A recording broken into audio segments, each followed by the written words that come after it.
Hi, and welcome back to the fourth episode of the Knitting Diaries. My name is Ingarosu, and I am your host. And I live in a small town in East Iceland called Egilsstaðir. You can find me on Ravelry as ingarosu, and we have a Ravelry group called the Knitting Diaries. So please come and join us there, and we have an introduction thread and ask away section, and I just posted a new thread this week where I am asking you to show me if you have any projects that could fall under the category of being an Icelandic knit. It can be an Icelandic pattern or an Icelandic yarn or something completely different that you just felt inspired by Iceland by and did. So please come and to the thread and show me if you have anything like that. I would really like to see something like that from all over the world, maybe. I always intend to end the episode by talking a little bit about maybe Icelandic living or me and my family, but I never do. I put it in a show note, then I stop. I don't know if it's the reason I really don't feel comfortable talking about myself a lot. But so I'm gonna start with it now, so I won't just skip right through it in the end. Last weekend was of course Easter weekend, so happy Easter to those who celebrated that, and I hope you had a good weekend. And also for those who don't celebrate Easter, you at least get a few days of work. And here in Iceland we get Thursday to Monday off. So the Thursday, Friday and Monday are holidays. So this is a really good and long weekend for us. Atli was working the whole weekend. He works in shifts in next town over. So he works nights and evenings and days and everything. And he just started working. He went to work on Wednesday evening. So he was working. He works 5 days and then he is off for 5 days. And he worked through all Easter. So it was just me and the boys. We went to one confirmation party for a granddaughter of my coworker. That was really nice. Friday was just hanging around the house and playing with the boys and some knitting, of course. Saturday we went to my mom's house for dinner. She and my dad barbecued for all of us, and all of us is 18 people. Me and my sisters who live here, and then of course our families and my parents. We are 18 in total who were there. We were missing some people even, but 18 is quite enough, I think. Easter Sunday was just pajama day with our chocolate eggs and having a nice day.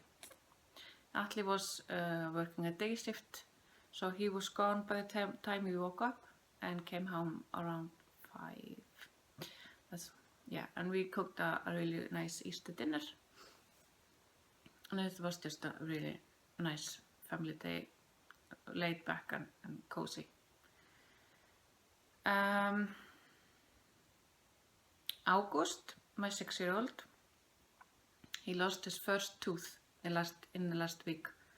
He was getting really impatient for the first tooth to go out, and we found the new tooth, the grown-up tooth, in his mouth just the day before, and it was growing some kind of funny, because I can insert a picture here. Because I took a picture and sent it to our dentist, who is my friend, and has been ever since we were just kids. And of course, in a town with only 2,000 people, it's just 2,500 now. When I was growing up, it was just maybe 1,500 till 2,000 people, and that is everybody knows everybody. Now it's a little bit bigger, and you really don't get the feeling that you know everyone. But when we were growing up, yeah, then you really did know everybody. Or if it wasn't your cousin or some family type member, it was your friend. So I sent her a picture of the tooth where it was coming up, and she said it was okay. It will probably move to where it was supposed to go when the baby teeth were gone, and they are all loose, so they probably will fall out in the next couple of weeks or something. If not, he will have to go to the dentist and she will have to take them out. So we are hoping that they will just fall out on their own. The weather here has been really great the past 2 or 3 days. I have been watching a lot of podcasts as usual, and they are all talking about spring and it's lovely weather and everything. And I was looking outside my window and it's all snow and snowing. Easter Sunday it snowed all day, and the Monday after that too. So I have not been getting the spring vibe until really just today. But the snow is almost all gone. And I was watching Emilia of the Arctic Knitting podcast, and she was also complaining about this, that everyone is talking about spring and how lovely the weather is, and we are just cold in our snow. But at least mine is almost all gone now, and we were outside this morning riding our bikes and having fun outside in the nice weather. And I really love this time of year because now it's getting a lot brighter in the day. It's bright when we wake up, and it's bright always, almost, I think it's about something over 8 in the evening. It's still bright, and it's getting brighter every day. And so I really love this time of year when it's more or less bright during the day at least. And of course in the summertime it stays bright all day long, or 24 hours, or maybe it goes like dusk for maybe 2 or 3 hours over the night, but then it's just going, the sun comes up again. Now I even checked, now the sun is coming up at 6:36 in the morning and going down at 2:25 in the evening. And it's not really that far till, it's called Jónsmessu nótt, or midsummer night. Then it stays bright all 24 hours. And it's really fun when you're young and having fun and staying out all night and having fun when you're young. It's a whole different story when you're being woken up 3 o'clock in the morning by your 2-year-old or your 3-year-old, and he insists that it's daytime. But no, honey, it's not. It's 3 o'clock in the morning. Just keep on sleeping. That can be sometimes trying. I'm looking at my show notes because now I just practically wrote myself a script for what I'm going to say. I'm not going to follow it word to word, but at least I have something, because as I said, I'm just completely blanking out on everything I want to say when I start filming. Okay, and I have quite a lot, so I don't know how long this episode will be, but we will see. Hopefully not too long. Yeah, and the last couple of weeks I have been sewing up some project bags, and I'm not just perfect, but they are getting really good, and I'm really happy with them. And I was wondering if I should open up an Etsy store, and I can show you. This is the one I have been making. These little owls, and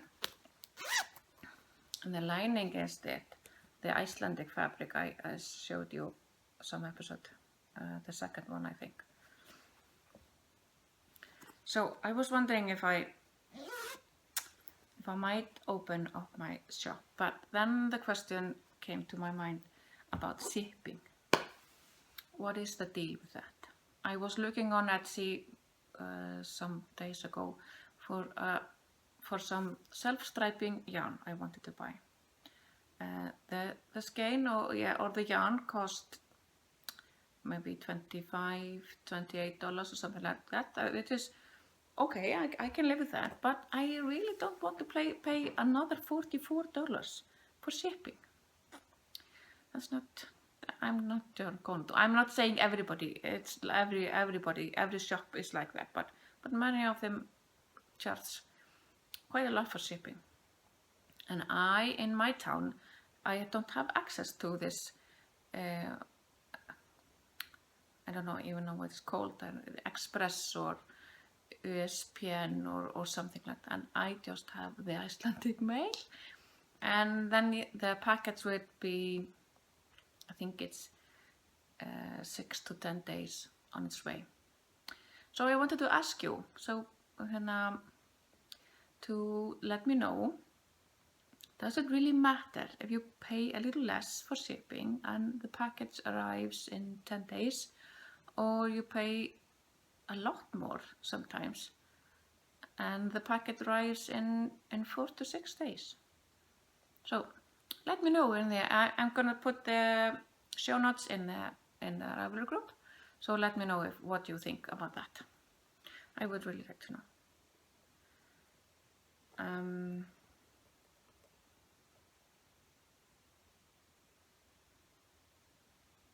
Yeah, I'm doing a swap with Sarah from the Reluctant Sisters podcast, and I am sending her some plötulopi for she wants to make a Freyja like I am knitting, and I am making her a project bag and going to put some other goodies in there too.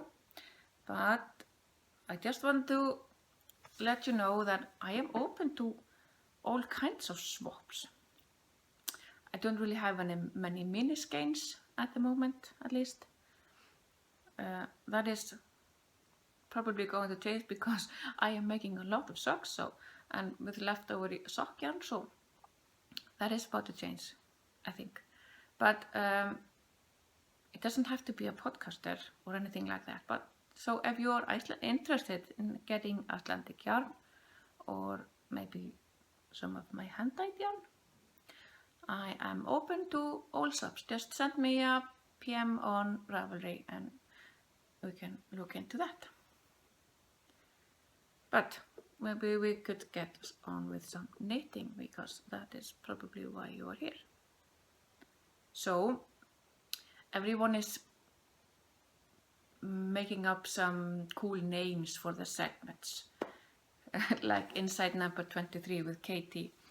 She has Netflix and Knit, and everybody's making. I just thought I would name these segments, or what do you call them, by their Icelandic. So my finished objects, or my Kláruð verkefni, are these favorite socks, and the pattern is a free pattern from Kristin of the Yarngasm podcast. These are her go-to sock pattern, and these are made in Hedgehog fiber sock yarn in the Crybaby colorway. And I am using, there you go, I'm using 2.5mm needles. I am not a tight knitter, but I'm not a loose knitter either, so 2.5 I think really works for me. And I did, as usual, my Estonian cast on, and this 1x1 twisted rib and the gusset heel, and it's not perfect, but I'm okay with that. I didn't do as many rows. I think I did 15 on other and then just 11 on the other, so that they don't match completely the heels. But as I said, they're just for me, and I don't mind that. But I really like this to have one slip stitch. I never done that before either.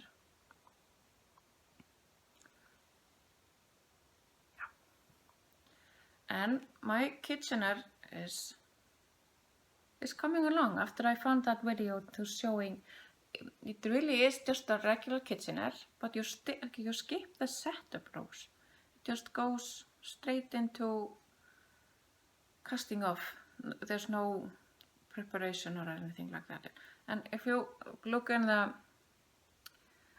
show notes for my last episode, I think I linked a video for a tutorial on YouTube how to do that there, because there are no little corners up here that I was usually getting after doing Kitchener stitch.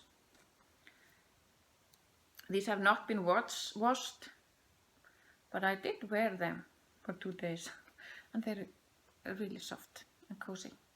So and these were my first socks for Kristin's box of socks KAL. So I thought it would be nice to use her pattern for the first one that were intended for her knit along. And then I finished my baby onesie, my Snowflake onesie. I still have to put in the snaps because I went to my local yarn store and they didn't really have anything I liked, so I'm going to have to find some other store for that. And since I'm not traveling anytime soon, I don't know when that will be, but at least the knitting is done and everything else is done. I finished this, the sides here and everything. I washed it and finished all the weaving and all the ends and everything like that. And this is made in kambgarn. The ribbing is done on 3.5mm needles, which are what?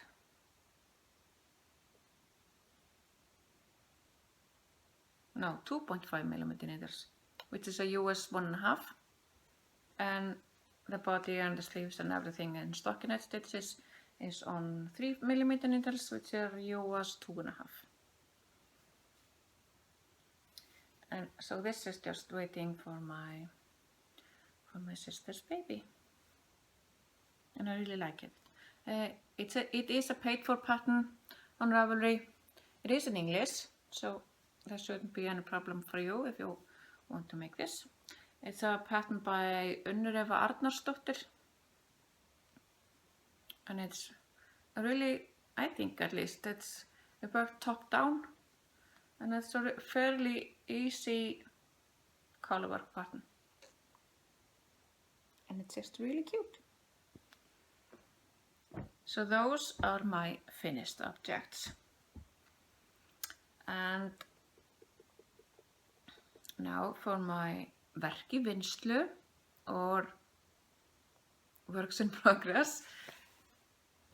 These, I don't know, yeah, I'm gonna start with this one. No, I'm gonna start with this one.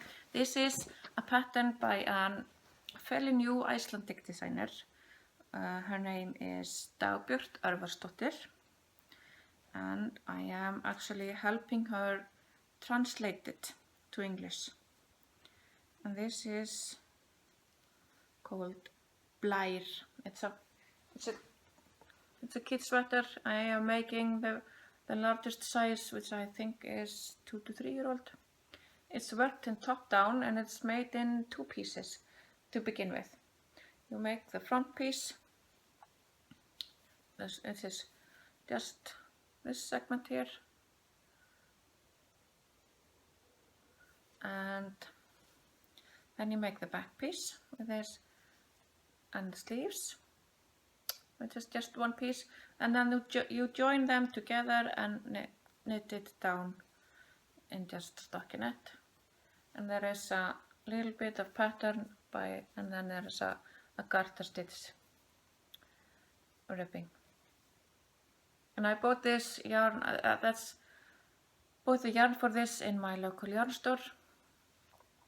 It is called Merino Soft and it's imported merino wool. There's a local yarn, there's a yarn store not my local yarn store, obviously, in Hafnarfjörður that imports this yarn. Their store is called Handprjón, and this is their yarn that they import. I don't know. There's no colorway name for the colorway, but it is this really deep, almost bottle green. And this is made in Italy for this store, and it is a 100% pure merino wool. 50 grams in every skein. 125 millimeters. Don't know why I'm telling you all this, because you will not be able to get this anywhere but in Iceland. I don't have a picture of the finished sweater. I just printed out this and then I translated it for her. And the pattern is available in English. I think it's up, at least on Ravelry. It is a paid-for pattern, so but it's a really nice little sweater and it's really cute when it's finished. There will be buttons sewn in here, and then the sweater closes up like this.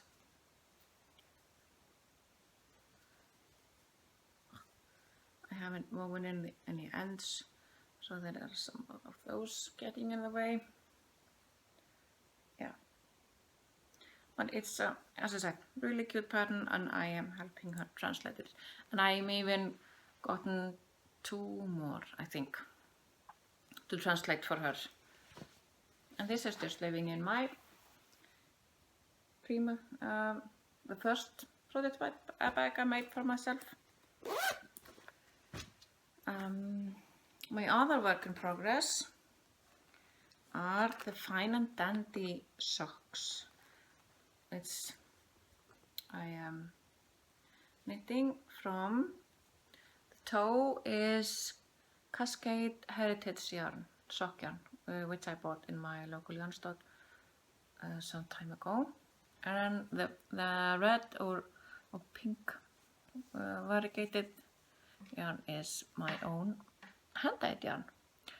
And it's really fun to work with your own yarn. I didn't spin it or anything, but at least I dyed it, and I think the flowers are coming off really pretty because they are changing the colors. I turned the heel on the first sock, and I've been raving about the Fish Lips Kiss heel, which I really like. I like doing that, but this here really fits my leg perfectly. And I decided I would stay with the 64 stitches. I cast on 60 or stopped increasing when I was in 64 stitches. So this is the bigger size. I think there is a smaller size available now. But I really like this heel. It gave me a little bit of trouble. I've never done a heel like this, so it was. But when I got the hang of it, I finished it really quickly, and as I said, it fits my foot like a glove, if you can say that for a sock. But I really like this one. I can show you the skein.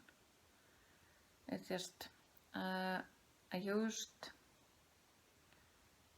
It's not really quite so pink, but close. So yeah, something like this. I used when I dyed this up, I immersed it, but I dip dyed it. So I just put, I think it was about half a skein in first and waited a little while, and then the next, and I think that I divided it up in 3 parts. So there is some really dark, and then there's some middle ones, and then there is almost really light pink, and almost, yeah, there is some white in there too. And as I said, it's really fun to knit on something that you have made yourself. So I can't wait to knit on the other yarn I tried to dye up. And I showed you some of it last time. This is another bag I made. You may have seen the fabric before. No, you didn't. I haven't shown you yet what I sent to Marilyn. So I'm gonna put that in later. But I did make her a project bag in this fabric, and this is something I just got from my mom's closet. It's good to have a mom who sews a lot and has a lot of leftover fabric, and it has this, the Icelandic, yeah, I can see it. Icelandic, yeah, Icelandic fabric on the inside. This one flares out a little bit here, and there was a tutorial I found on somewhere online, and I thought this would be perfect, but I like to fold my project bag down, and that is a little bit tricky when it flares out like this. So next ones I made were not with this. They are, as I said before, with this just straight lines, and then it's really easy to fold the sides down and use them as a yarn board, because they are quite sturdy, and there's nothing in here, so it can stand up really easily on its own. Okay, these are my verk vinnslu. So we have finished those. I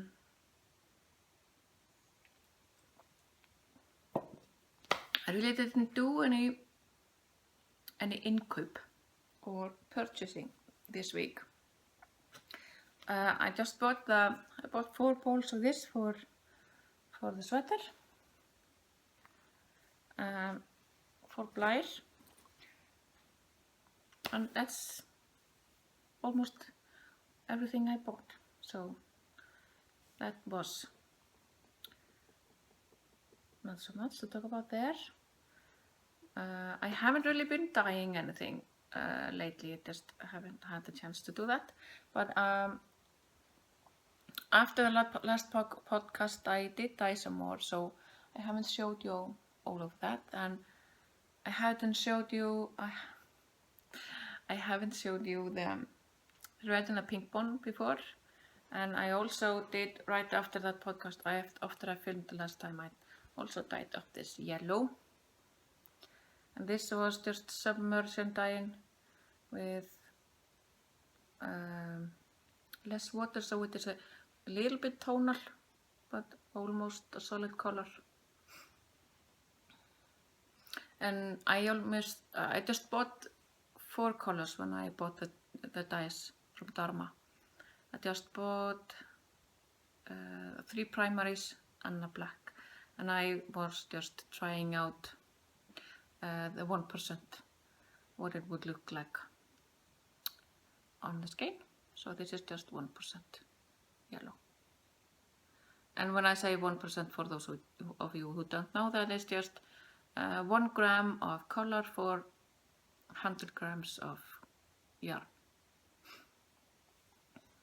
And then I did this one. I really like this one. This is also deep dyeing as the pink one. It's not really that purple, it's more of a really dark blue. But I really like this one too. And these are going to be some pretty socks or something. Don't know. And then there's one more. And this was something I just basically threw in the pot. I was just finishing up the solutions I had mixed because I didn't want them to go bad or anything like that. I don't know how long you can keep the solutions you pre-mix. So yeah, I just wanted to try out if I could make a variegated skein of yarn. And the problem is the colors are so similar. There is this, where is it? Yeah, there is this maroon red, if you can call it like that. And there's this teal, grey, green, and this purple. And the purple and the red are really just very similar colors. So there is not a lot of variegation, but it was more of a technique experiment rather than matching up some lovely colors, but I can see the technique works. So next time, and now I'm just out of yarn, so I have to order some more.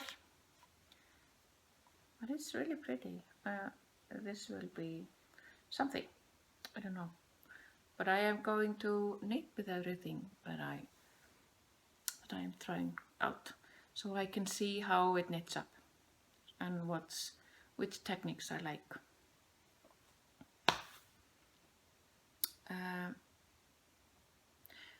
I talked about it the last time, and I was going to try to get myself a hands on a tripod, so I could film myself knitting both on my Freya and to show you how I knit.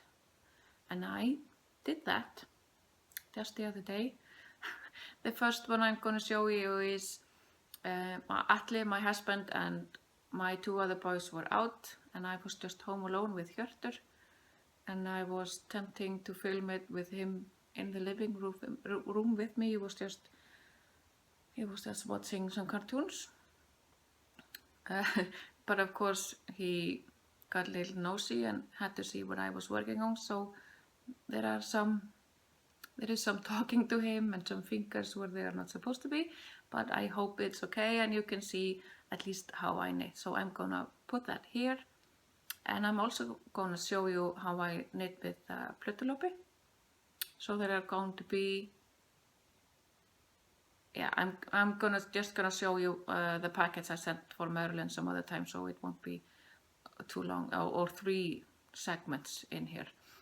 So I'm gonna show you those 2 and be back and talk about our first giveaway. So don't go anywhere. Okay, I don't know how well you can hear me, but you're gonna try this out. I talked about it, I was gonna show you how I knit. As I said in the last episode, I think, I am a continental knitter. And obviously there are many ways to be a continental knitter. And at least this is how I knit. I hold my yarn in my left hand and I twist it around my index finger 2 times to tension it. And I think this is how most Scandinavian knitters hold their yarn. Okay, and then I'm just gonna go ahead and knit a couple of stitches and show you. I go into the front of the loop here, in the back of the yarn, and pull it through and cast the stitch off. And when you are getting in a good rhythm, you just go through the loop, behind the yarn, and then it just slides off the needle, off the left hand needle. Pappa. Já. Mamma. Mamma að tala myndaðilina. Horfðu að Tomma hérna. Já. That's Hjörtur. He seems to be wanted to help, but he's trying to watch his cartoons. But okay. Yeah, I go through the front of the loop, back of the yarn, and through the loop again, and then it just slides off. So that is my knit stitch, and this is how I knit most of the time. And this is, if I'm only doing knit stitches, this is my speed. Sometimes even faster. Mamma. Já, mamma að tala myndaðilina. Kíkt þú í sjónvarpið. And then I'm going to turn around and show you how I purl. And I'm holding the yarn the same way, but now I'm going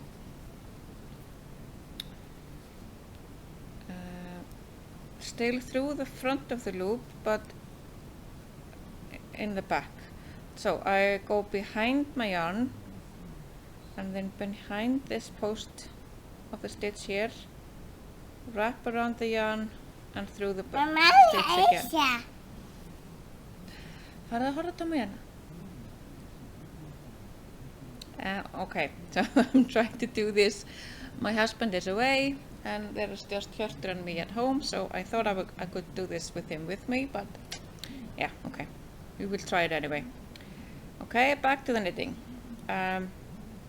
Behind the yarn, and then behind this, wrap around and through again.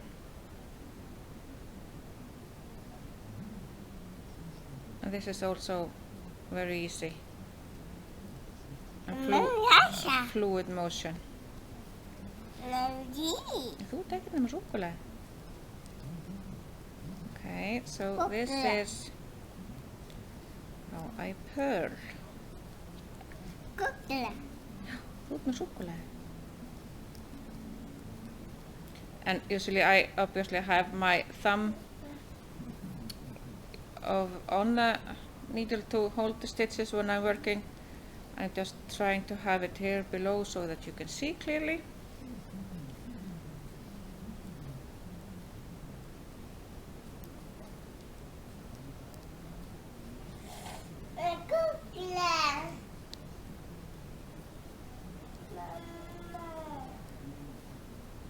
But I also told you that I really don't like purling if I can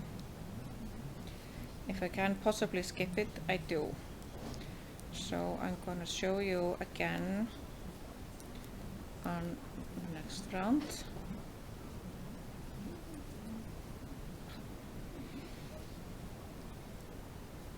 I'm just using some scrap yarn and it's all some kind of bumps and twists on it. Okay.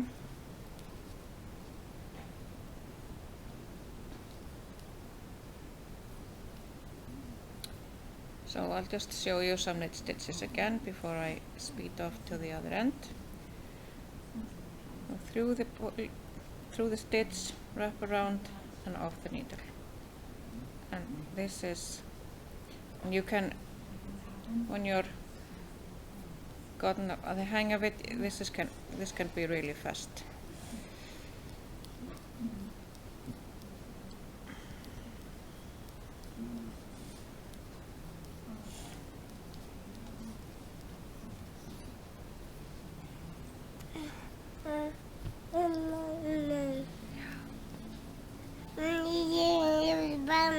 Þú ert með súkkulaði þetta. Ég veit það. Okay, já, ekki fikta. Okay, so when I knit backwards, I obviously don't turn my work. Herðu, sestu það sinn. Já, hérna.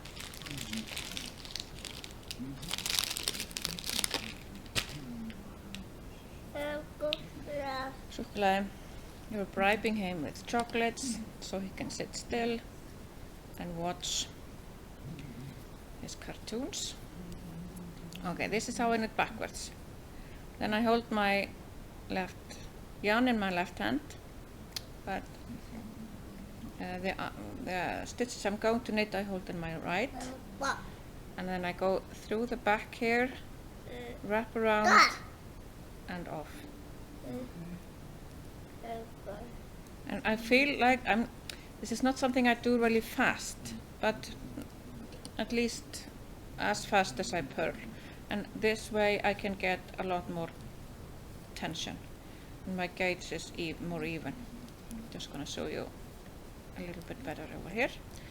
So I go through the back loop here, wrap my yarn around and pull it over. And I kind of use my,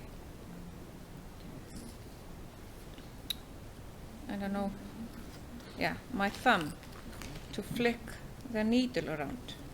I don't really flick my finger, I flick the needle.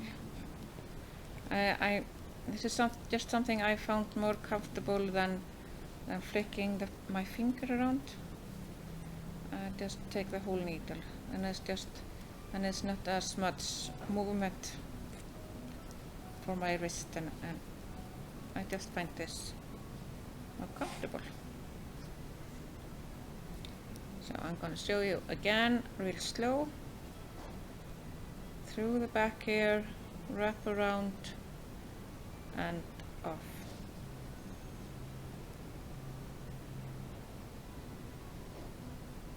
Yeah, I'm going to use this finger, index finger, and my thumb to move the needle.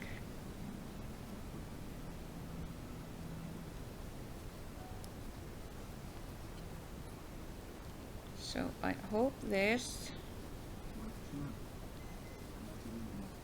is showing you something new, and you can try this out.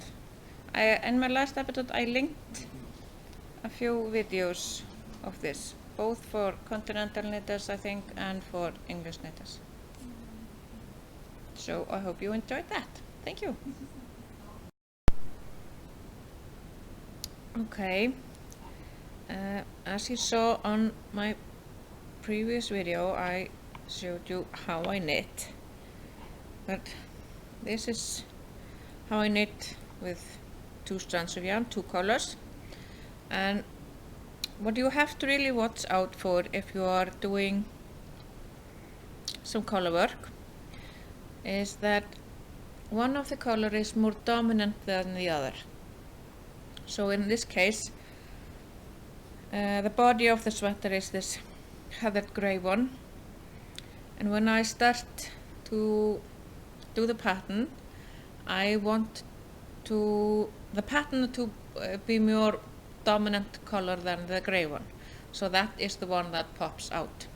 So you have to be careful that is the color, the yarn that is on the front of the finger, or if you can, and maybe that will be my goal for this year, is to learn how to hold the yarn in both hands when you are doing stranded knitting.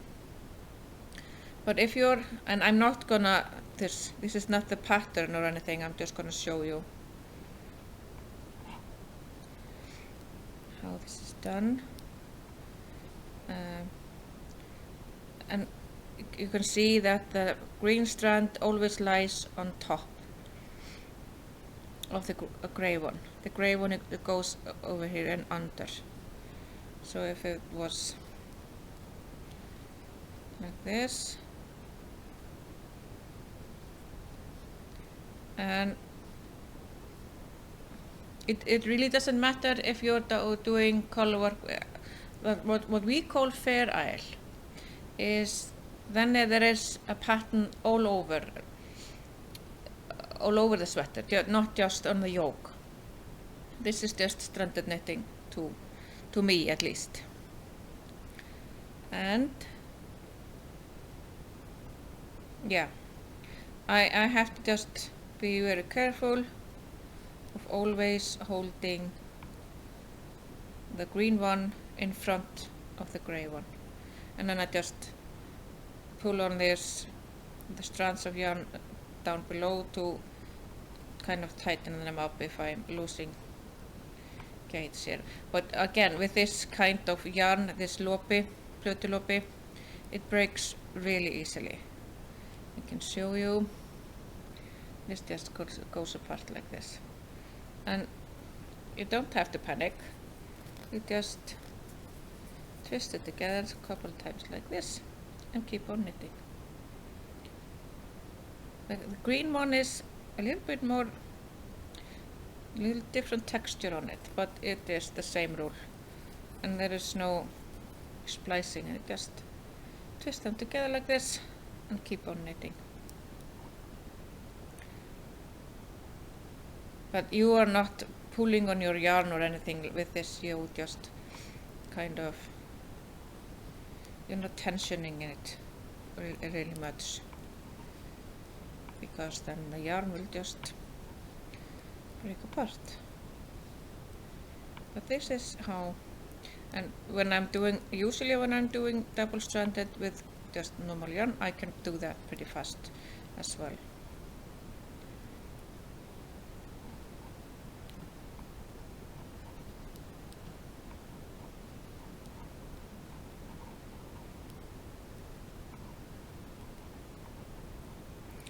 And when this is a cardigan, as I have said before, and there is just this one stitch here that divides the sweater in two, which I'm going to stick when I'm finished. And so that I added one stitch. There was just the one before, but I added one green, and I'm going to do that because there is so far between here. Don't know if you can see that. I'm trying to position the camera, as you can see, but it's just so far between here that I don't want to count on just laying the stitch or the strand and sticking it like that. So I added one stitch here so there will always be one grey and one green for the rest of the yoke, or for the rest of the colorwork, I should say. So now that I have finally filmed this, I hope this is okay, and I think I showed it in the first episode, and even if the yarn is breaking like this, I can just twist it together and that will hold just fine. The material, the knitted, the garment, that is not gonna break at all. I don't know how it's gonna wear out, but we shall see. I've never done a whole garment with just one strand of lopi. Usually I use two if I'm making a wool sweater or something. Then I would use either let lopi or double stranded with this pretty lopi. But we will see how it turns out and how it will wear. So yeah, now I can continue to work on my sweater and hopefully finish it really soon. Okay, I'm back, and I really hope you like those segments I just showed you. And if you have any questions, please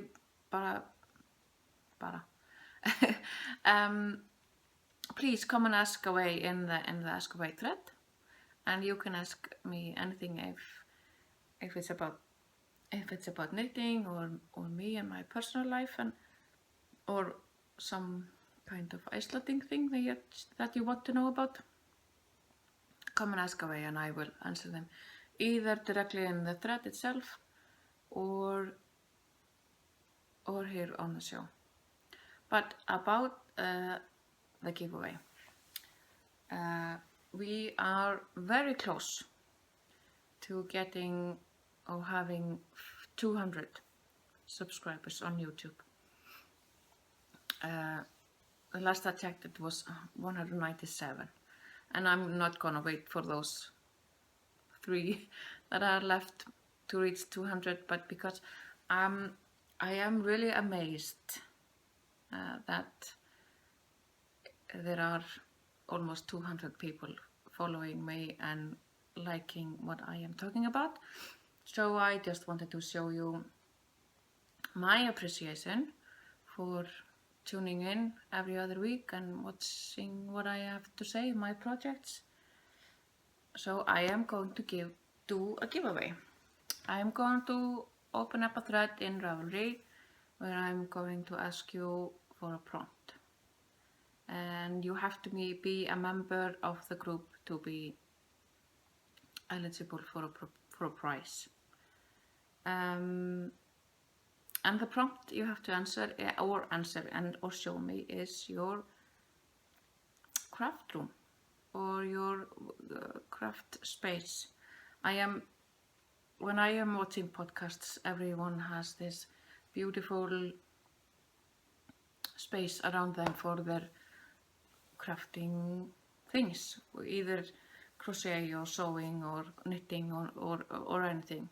I have a little corner on my sofa, so I'm really jealous of all the beautiful rooms I am seeing. So I just wanted to show or see where you are doing your craft work. You don't have to put a picture, you can just tell me in words, that's fine. I think Ravelry doesn't